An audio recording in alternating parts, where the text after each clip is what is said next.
I've been checking my bank account every morning for 43 years. Call it a habit from my days as an engineer, where precision mattered. Numbers don't lie. At 68 years old, my mind is as sharp as the day I retired. Maybe sharper.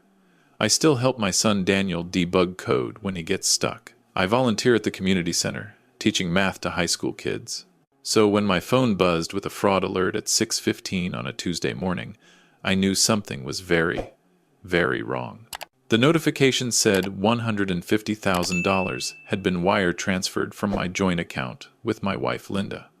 The destination account was listed as Healthcare Management Services, LLC. I stared at the screen, my coffee growing cold in my hand. Linda was still asleep upstairs in our Sedona ranch house, the same house we'd built 30 years ago on 20 acres of desert land we'd scrimped and saved to buy. I called the bank immediately. The automated system confirmed it. A wire transfer, authorized yesterday at 2:47 p.m. I hadn't authorized anything. My hands were shaking as I climbed the stairs to our bedroom. Linda was just waking up, her reading glasses still on the nightstand. 66 years old, and still the most beautiful woman I'd ever known. 45 years of marriage, and I could read her face like my favorite book. Right now, confusion was spreading across it as she saw my expression. "Rob, what's wrong? Did you transfer money yesterday, $150,000? Her face went pale. "What? No. I was at my book club all afternoon. I didn't even look at my phone." I showed her the alert. She grabbed my phone, her hands trembling. "This has to be a mistake. Call the bank. Call them right now." But it wasn't a mistake. The bank's fraud department confirmed the transfer was legitimate, authorized through our online banking system, with the correct password and two-factor authentication code sent to Linda's phone. "But I never got any code," Linda insisted, her voice rising. "Check my messages. There's nothing." I checked. She was right. No authentication code in her text messages from yesterday. Nothing. That's when something clicked in my engineer brain. The code had been sent. Someone had received it. Just not Linda. I called Daniel. My son, 38 years old, worked as a senior software developer for a cybersecurity firm in Phoenix. If anyone could figure this out, he could. He answered on the second ring, his voice alert despite the early hour. "Dad, everything okay?" "Daniel, I need your help. Someone stole $150,000 from our account, and I think they cloned your mother's phone." 20 minutes later, Daniel was on video call with us, his laptop screen reflecting the glow of multiple windows. "Okay, don't touch anything. Don't call anyone else. Let me look into this first." "Shouldn't we call the police?" Linda asked. "We will," Daniel said. "But if this is what I think it is, we need evidence, and we need to know who did this before we show our hand." He walked us through checking Linda's phone settings, her SIM card, her recent activity. Everything looked normal on the surface. But Daniel had us forward him login timestamps, IP addresses, metadata I didn't even know existed. 3 hours later, he called back. His face on the screen was grim. "Dad, Mom, you need to sit down." We were already sitting, but I felt like I needed to be. The look on my son's face reminded me of the day he had to tell us his marriage was ending. That same mix of anger and heartbreak. The two-factor code was sent to a device that had your SIM cloned. "Mom, someone made an exact copy of your phone number. They've been intercepting your messages for at least 2 weeks." "But who?" Linda's voice broke. "Who would do this?" Daniel's jaw tightened. The IP address for the wire transfer traces back to Amanda's real estate office. Amanda, our daughter, 42 years old, married to Kevin Hayes for 6 years. I felt like I'd been punched in the stomach. "That's impossible," I said. "There must be some mistake. Maybe someone used her computer. Or, Dad." Daniel's voice was gentle but firm. I hacked into her email. "I'm sorry, but I had to know. There are dozens of messages between her and Kevin about your finances, about the ranch, about having you declared incompetent." The room spun. Linda grabbed my hand, her grip painful. "Show me," I said. Daniel hesitated. "Dad, maybe?" "Show me." He sent us screenshots. Email after email. Amanda and Kevin discussing our declining mental state. Kevin, who called himself a financial advisor but whose LinkedIn showed a trail of failed ventures and suspicious gaps in employment. Kevin, who always seemed to need money, who drove a car we suspected was leased beyond his means, who talked big about investments that never seemed to pan out. One email made my blood run cold. Kevin, are you sure this will work? They're not actually sick. I feel horrible about this. Kevin's response, baby, we've talked about this. We're $500,000 in debt. The creditors are circling. Your parents have over $1 million in equity in that ranch, plus their retirement accounts. They're old. They don't need all that space. We're not stealing from them. We're just accelerating our inheritance.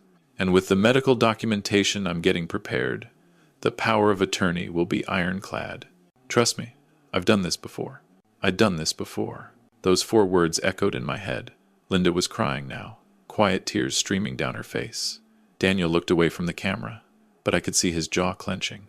There's more, Daniel said quietly. I traced Kevin's background. His real name is Kevin Michael Harrison. He changed it to Hayes 6 years ago, right before he married Amanda. He's been investigated by the SEC twice for elder fraud. No convictions, but settlements. He's done this before, to other families. My hands curled into fists. I'm not a violent man, never have been. But right then, I understood rage in a way I never had before. What medical documentation? Linda asked, her voice small. Daniel pulled up more files. Forged medical records claiming Linda had early onset Alzheimer's. Forged doctor's notes suggesting I had suffered minor strokes, affecting my judgment. They'd even created fake appointment records from a neurologist in Phoenix we'd never visited. They're building a case to have you declared incompetent, Daniel explained. Once they get power of attorney, they can make all your financial decisions. Sell the ranch, access your accounts, put you in a nursing home. All legally. But we're not sick, I said. Any real doctor would. They've already scheduled you for a competency evaluation next week, Daniel interrupted. With a doctor, Kevin knows. I found the email confirmation sent from an account pretending to be your primary care physician.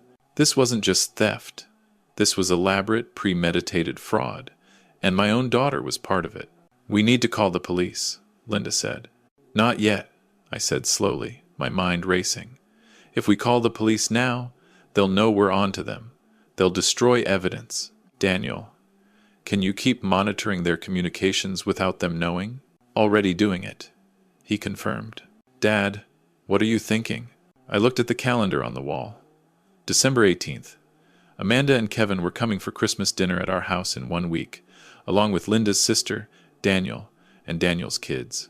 A full family gathering. I'm thinking we let them think everything is going according to plan, I said, and then we expose them in front of everyone. Rob, Linda started. They wanted to humiliate us, I said, my voice harder than I'd heard it in years. Make us look incompetent in front of medical professionals, courts, maybe even our own family. Turnabout is fair play. Daniel nodded slowly. I can keep gathering evidence. Email records, financial trails, proof of the SIM cloning. By Christmas, we'll have an airtight case. Won't they notice the money is still in that account? Linda asked. Won't they wonder why we haven't called the bank? The account is fake, Daniel said. The wire went through, but it's sitting in what's essentially a holding account Kevin set up. They're probably waiting a few days to make sure you don't notice before moving it again. Standard fraud playbook. Make the initial theft, wait for the coast to be clear, then disperse the funds through multiple accounts to make it harder to trace. So we act normal, I said. We don't let on that we know anything. Can you monitor when they try to move that money? I'll set up alerts, Daniel confirmed. The second they touch it, we'll know. The next 7 days were the hardest of my life. Acting normal when your daughter is actively plotting to destroy you requires a level of self-control I didn't know I possessed. Amanda called twice, her voice bright and cheerful, asking what she should bring for Christmas dinner. I wanted to scream at her, demand to know how she could do this. Instead, I said mashed potatoes would be great. Kevin texted asking if I needed help with any home repairs before winter really set in. The audacity of it. The sheer, breathtaking audacity. I texted back that everything was fine. Thanks for asking. Linda handled it worse than I did. I'd find her crying in the bathroom, or staring at old photos of Amanda as a little girl, our bright, sweet daughter who used to bring us breakfast in bed on Sundays, the girl who cried when we had to put down our old dog, the woman who was now planning to rob us blind. Where did we go wrong? Linda asked one night. We didn't, I said firmly. Kevin did this to her. He found her vulnerabilities and exploited them. That's what con artists do. But doubt gnawed at me. Had Amanda always been capable of this? Or had Kevin really manipulated her so thoroughly? Daniel kept us updated. He'd traced Kevin's gambling debts, $500,000 to various online casinos and loan sharks. The man had a serious addiction, one he'd hidden well. He'd also found 7 elderly victims in California and Nevada who'd lost money to Kevin's schemes over the past decade. None had pressed charges after receiving partial settlements. He targets adult children with financial problems, Daniel explained, offers to help them access their inheritance early, coaches them on forging documents, manipulating their parents. Then he takes a cut and disappears before criminal charges can stick. He's good at what he does. Not good enough, I said. Christmas morning arrived. Linda and I exchanged gifts quietly in the early dawn. 45 Christmases together, and this was the strangest. We went through the motions of preparing dinner. Turkey, stuffing, all the traditional dishes. The house smelled like it always did on Christmas, but everything felt wrong. Amanda and Kevin arrived at 2 p.m. Amanda was wearing the pearl necklace we'd given her for her 40th birthday. Kevin was in an expensive sweater I knew he couldn't afford. They brought wine and smiled like they didn't have a care in the world. "Merry Christmas, Dad," Amanda said, hugging me. I hugged her back, feeling like I was embracing a stranger. Daniel arrived with his kids shortly after, followed by Linda's sister Mary. We gathered in the living room, exchanging gifts. The kids were excited, tearing into wrapping paper. Amanda filmed them on her phone, laughing. I watched Kevin. He was relaxed, confident. He had no idea what was coming. Dinner was served at 4. We all sat around the big oak table I'd built with my own hands 30 years ago. Linda's sister said grace. We began to eat. Small talk flowed. Kevin complimented the turkey. Amanda asked about Daniel's work. I waited until dessert was served. Then I stood up. "Before we have pie, I have something I'd like to share," I said. Linda's hand found mine under the table. Daniel's eyes met mine. He gave a small nod. 2 weeks ago, I received a fraud alert from our bank, I began. Someone had wire transferred $150,000 from our account. The temperature in the room dropped. Amanda's face went pale. Kevin's fork froze halfway to his mouth. At first, we thought it was a bank error, I continued. But it wasn't. Someone had cloned Linda's phone, intercepted her 2-factor authentication codes, and stolen our money. "Oh my God," Mary gasped. "Have you called the police?" "Not yet," I said, because I wanted to know who did it first. And thanks to Daniel's help, I found out. I pulled out my phone and opened the email screenshots Daniel had prepared. I started reading them aloud. Amanda's face crumbled. "Dad, I can explain." "Explain what?" I interrupted. "Explain how you and your husband forged medical records claiming your mother has Alzheimer's. Explain how you planned to have us declared incompetent. Explain how you were going to sell our home and put us in a nursing home so you could pay off Kevin's gambling debts." Rob Kevin started to stand. "Sit down," Daniel said sharply. "The doors are locked, and the FBI is on their way." Kevin's face went white. "FBI? Wire fraud is a federal crime," I said. "Crossing state lines to commit fraud, forging medical documents, identity theft. Daniel found 7 other families you've done this to, Kevin. Or should I call you Kevin Michael Harrison?" Amanda was crying now, full sobs. "Daddy, I'm so sorry. I didn't want to," Kevin said. Kevin said what? Linda's voice was ice. Our gentle, kind Linda, who'd taught elementary school for 30 years, who'd never raised her voice at anyone. Kevin said it was okay to drug me? The room went silent. "The medical records weren't entirely forged," Daniel said quietly. "We found prescription records for sedatives, small doses, Nothing that would show up, obviously. Just enough to make Mom seem a little confused, a little forgetful. Kevin was slipping them into her morning coffee. I hadn't known this part. Daniel must have found it in the past few days. Linda's hand tightened on mine. "Is that true?" Mary asked, her voice horrified. "Amanda, tell me that's not true."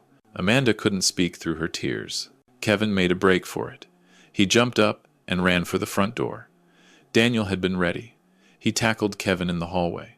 They struggled briefly, but Daniel was younger and stronger. He pinned Kevin down just as sirens sounded outside. The FBI had been coordinating with Daniel for the past 3 days. They'd wanted to catch Kevin in the act, gather enough evidence for charges that would stick. Wire fraud, elder abuse, medical fraud, conspiracy. The list was extensive. 2 agents came through the door Daniel unlocked for them. They read Kevin his rights and cuffed him.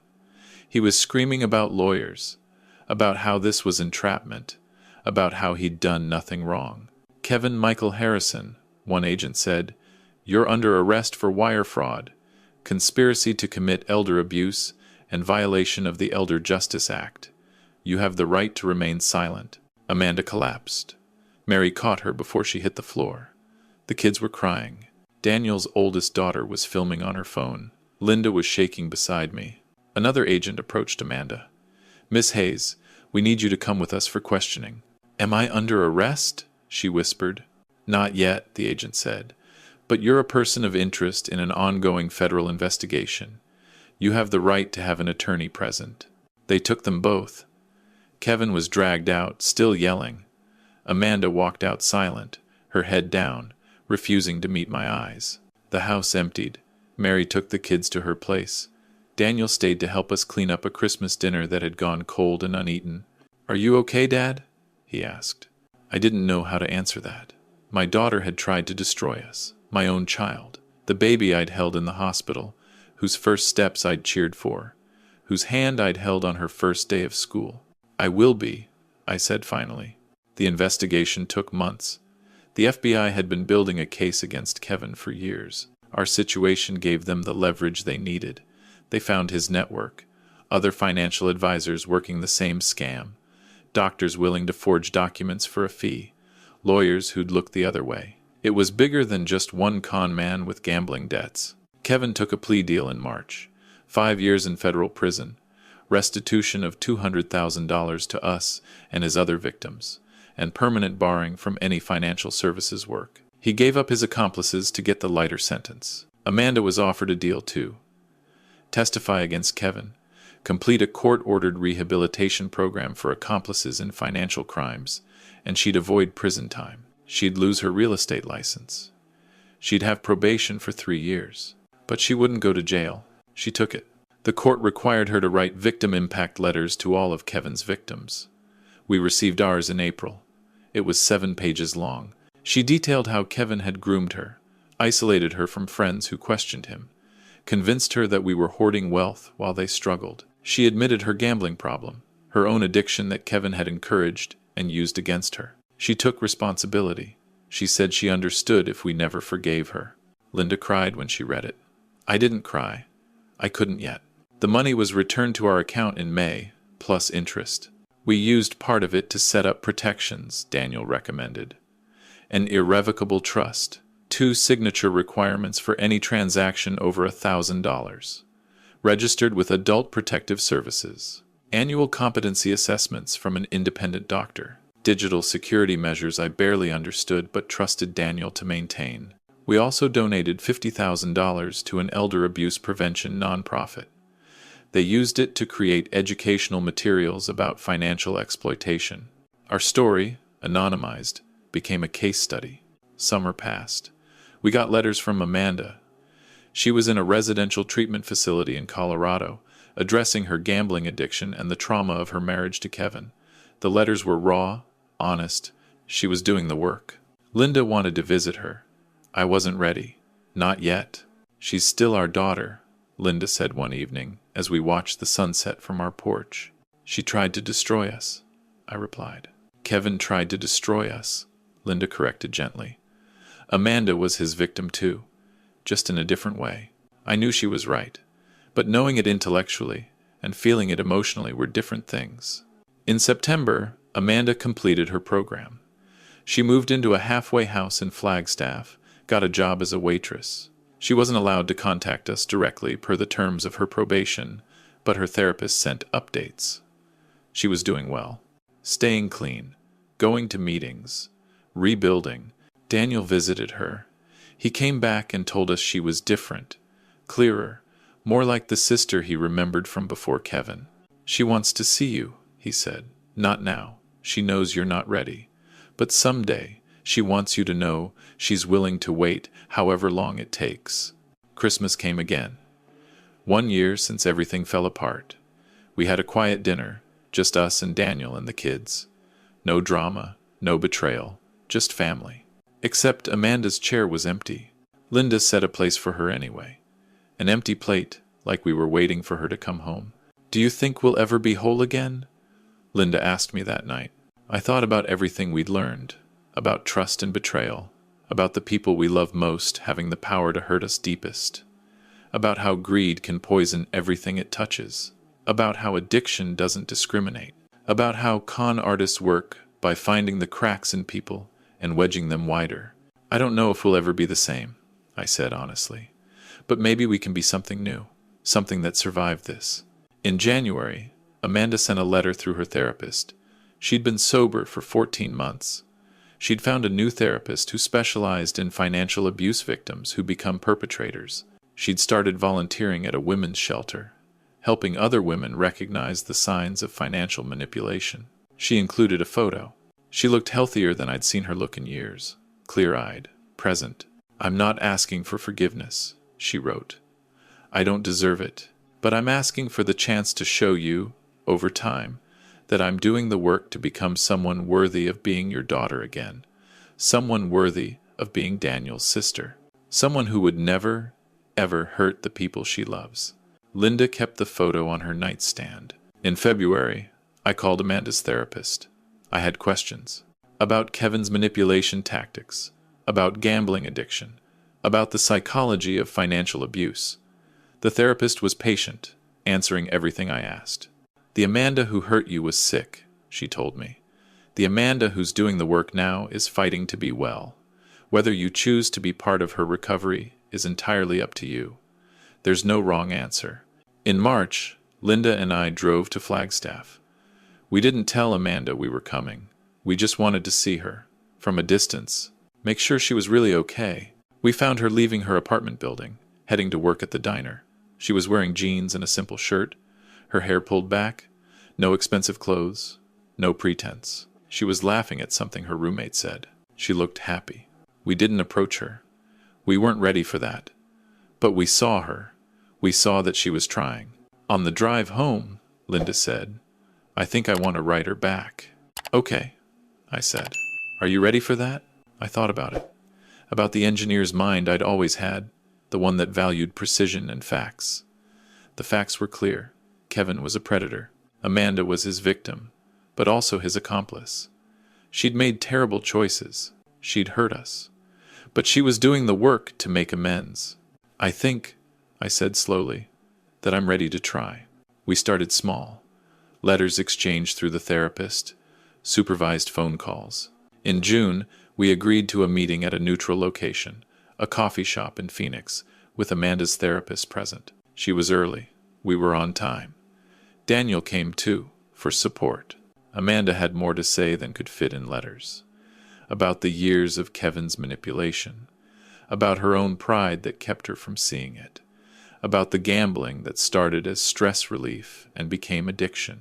About the moment she realized what they were planning and how sick it made her, but how trapped she felt. I should have come to you, she said, tears streaming down her face. I should have told you what Kevin was doing. But I was so ashamed, and he convinced me you wouldn't understand, that you'd think I was weak, that you'd be disappointed in me. We are disappointed, I said. Linda kicked me under the table, but I continued. We're disappointed because you didn't trust us enough to help you. We're disappointed because you chose Kevin over us. We're disappointed because our daughter, who we raised to be honest and kind, forged documents and planned to steal from us. Amanda nodded, accepting it. But, I added, we're also sad. Because Kevin was right about one thing. We didn't see you struggling. We didn't see the signs. We were so focused on enjoying our retirement, on our own lives, that we missed our daughter drowning right in front of us. That's not your fault, Amanda said quickly. Maybe not, Linda said. But maybe we could have done better at staying connected, at making sure you knew you could always come to us, no matter what.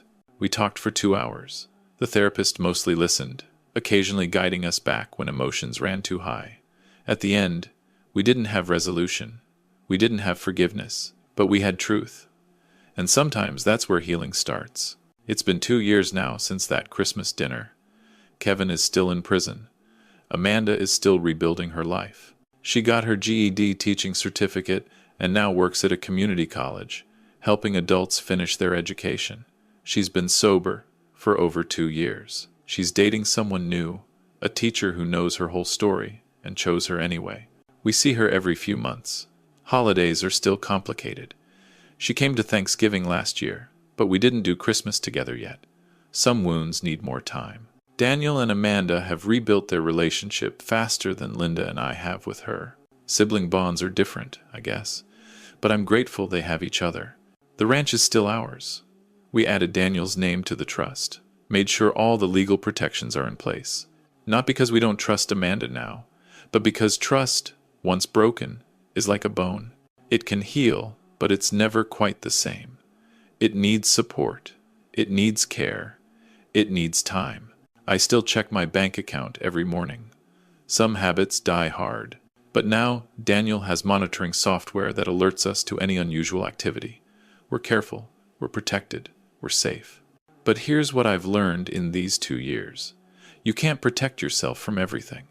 You can't build walls high enough to keep out all betrayal. Because the people who can hurt you most are the people you love most. That's just the price of love. The question isn't how to avoid being hurt. The question is what you do after. Some families would have cut Amanda off completely. I don't judge that choice. Some betrayals are unforgivable. But Linda and I decided we wanted to try. Not to forget. Not to pretend it didn't happen. But to see if something could grow in the scorched earth that remained. It's slow work. There are setbacks. There are days when I see Amanda, and I remember her voice on those emails, planning our destruction. There are days when Linda can't look at her without crying. There are days when Amanda can't forgive herself, and we have to remind her that healing is a process, not a destination. But there are also good days. Days when we have coffee and talk about normal things. Days when Amanda tells us about her students, and her eyes light up with the passion we remember from her childhood. Days when we see glimpses of the daughter we thought we'd lost. Last month, Amanda gave us a gift. A wooden plaque she'd made in a woodworking class. It said, "Some wounds heal, some scars remain, but family finds a way forward." It's hanging in our living room now, right above the spot where that terrible Christmas dinner happened. A reminder of where we've been and where we're trying to go. I'm 68 years old. Linda is 68 now, too. We're not elderly, despite what some people might think. We're sharp, active, engaged with life. We hike. We volunteer. We're learning Italian for a trip we're planning to Rome. But we're also realistic. We know we won't live forever. We know that someday Amanda might be making decisions about our care. And you know what? After everything, I think she'll make the right ones. Because she knows what the wrong ones look like. She's lived with those consequences. She's done the work to make sure she never makes those choices again. Is that naive? Maybe. But it's also hope. And hope, I've learned, is a choice you make every day. A choice to believe people can change. A choice to believe love can survive even the worst betrayals.